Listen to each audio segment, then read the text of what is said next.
Qu'ils soient dans une forêt naturelle, une érablière ou dans une plantation d'épinettes, les producteurs forestiers de la MRC des Sources espèrent être entendus. Les sylviculteurs consciencieux puissent faire leur travail sans être enterrés de bureaucratie puis de frais inutiles là, pour faire leur travail. L'heure est grave. L'UPA craint le pire si la MRC des Sources va de l'avant mercredi soir avec son projet de règlement encadrant les activités forestières. Un règlement qui viendrait resserrer les règles entourant l'entretien des boisés et qui limiterait la récolte. Dans sa forme actuelle, le projet de règlement pourrait causer des dommages irréparables. Le projet de règlement prévoit notamment qu'un certificat d'autorisation et une prescription sylvicole seraient nécessaires si plus de 30 des arbres sont récoltés sur une période de 10 ans. Trop restrictif, selon le syndicat des producteurs forestiers du sud du Québec. Il faudrait se rendre facilement à 40 et même parfois le dépasser.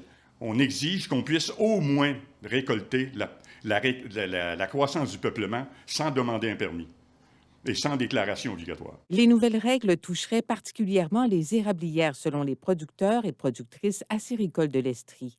Dans une érablière, il est nécessaire de couper régulièrement des érables en déclin. Avec ce règlement, les interventions courantes comme celle-ci seront presque impossibles sans déclaration répétée, prescription sylvicole et rapports coûteux. Et pourtant, sans ces travaux, nos érablières vont dépérir.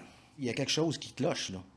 De vouloir tuer avec un bazooka un maringouin. S'ils veulent les clés de mon entreprise, mais qui les prennent? Le président de La Forêt, service forestier coopératif qui regroupe 800 membres, demande aussi à la MRC de revoir ses exigences. Il y a déjà assez de règlements en place. On est suivi par des ingénieurs, on est suivi par la norme FSC. Il y en a des règlements, il y en a des façons de protéger.